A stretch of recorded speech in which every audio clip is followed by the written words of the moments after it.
আমাদের নতুন সংসারের জন্য সুমাইয়াকে সবথেকে বড় ফ্রিজ এবং সবথেকে বড় যে টিভিটা রয়েছে সেটাই কিনে দিলাম। টিভি কেনার কোনো রকম প্ল্যানই ছিল না, কিন্তু এত বড় টিভি দেখে আমাদের দুইজনেরই পছন্দ হয়ে যায়। আসসালামু আলাইকুম এভরিওয়ান, কি অবস্থা সকলের? আশা করি সবাই ভালো আছেন। সুমাইয়ার স্বপ্ন ছিল সে একদিন ডাবল ডোরের একটা ফ্রিজ কিনবে, আর সেটার জন্যই আজকে বের হয়ে পড়লাম। এখন আবার অবশ্য কষ্ট করে আমাদের পুরনো বাড়ি থেকে এখানে এসে গাড়ি নিয়ে বের হতে হয় না, সরাসরি যখনই ইচ্ছে করে চাইলে আমরা সাথে সাথে গাড়ি নিয়ে বের হতে পারি। একটা সংসার গুছাতে প্রায় অনেক কিছুর দরকার হয়, যেটা সম্পূর্ণ আইডিয়ার বাইরে। প্রায় 1 উইক হয়ে গেল, এখনো পর্যন্ত কিন্তু আমরা নতুন বাড়ির সংসারটাকে ঠিকঠাক মতো গোছাতে পারিনি। এক কথায় বলা যায়, একটা যে শান্তির নিঃশ্বাস নিব সেটারই এখনো পর্যন্ত সুযোগ হয়ে ওঠে নাই। প্রথম অবস্থায় আমাদের ছোটখাটো একটা ফ্রিজ নেওয়ার ইচ্ছে ছিল, বাট এখানে আসার পর এত সুন্দর সুন্দর ফ্রিজের ক্যাটালগ দেখে সুমাইয়ের একটা ফ্রিজ পছন্দ হয়, বাট আনফরচুনেটলি সেই ফ্রিজটা এখন এখানে স্টকে নেই। তারপরে যেহেতু তার এই ফ্রিজটা পছন্দ হয়েছে, তাই এখান থেকে আগে থেকেই প্রি বুকিং করে গেলাম, হয়তো 2-3 দিনের মধ্যে আমাদের বাসায়ও চলে যাবে। ফ্রিজ যেহেতু আজকে সাথে করে নিয়ে যেতে পারবো না, তাই ভাবলাম যে ফ্রিজের পাশাপাশি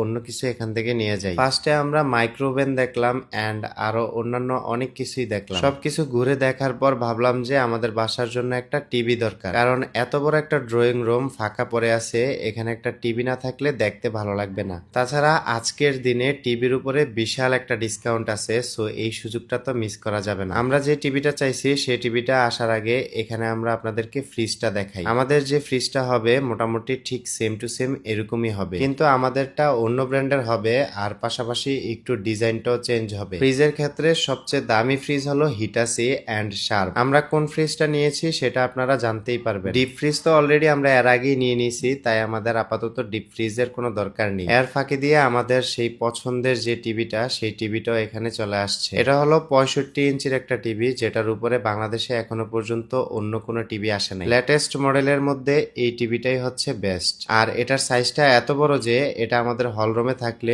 মুভি লাগালে মনে হবে যে আমরা সিনেমা হলে চলে আসছি। মোটামুটি টিভি আর ফ্রিজে আমাদের ভালো একটা টাকাই চলে যাচ্ছে। তারপরও কথায় আছে না, শখের তোলা 80 টাকা। দিন শেষে এত কষ্ট করার পর নিজেদের স্বপ্ন আর ইচ্ছেই যদি পূরণ না হয়, তাহলে এত কষ্টের কোনো মূল্য হয় না। এগুলো ছাড়াও বাসার জন্য ইলেকট্রিক এবং গ্যাসের চুলা দুইটাই আমরা নিয়ে নিছি। বাসার জন্য টুকিটাকি আরো অনেক কিছুই দরকার, সেগুলোর জন্য আমরা চলে আসছি আরেকটা দোকানে, এন্ড এখান থেকে ঝুড়ি, বেলসা এবং নিত্য প্রয়োজনীয় যা যা দরকার ছিল সবকিছুই এখান থেকে একসাথে নিয়ে নিলাম। একটা সংসারের জন্য এত কিছুর প্রয়োজন, একটা নিলে আরেকটা মনেই থাকে না। এই যেমন আমরা আজকে বাসায় চলে আসছি ঠিকই, কিন্তু বাসায় আসার পর মনে হলো যে আমাদের আরো কয়েকটা জিনিস কেনার দরকার ছিল। এনিওয়ে, আমাদের বাসার ড্রয়িং রুমে কিন্তু ফাইনালি আমাদের টিভিটা সেট করা কমপ্লিট। নেক্সট ভিডিওতে আমরা কি ফ্রিজ আনছি এবং ফ্রিজটা কেমন ছিল সবকিছুই দেখতে পারবেন। আমাদের জন্য সবাই দোয়া করবেন এবং সবাই ভালো থাকবেন, সুস্থ থাকবেন। আল্লাহ হাফেজ।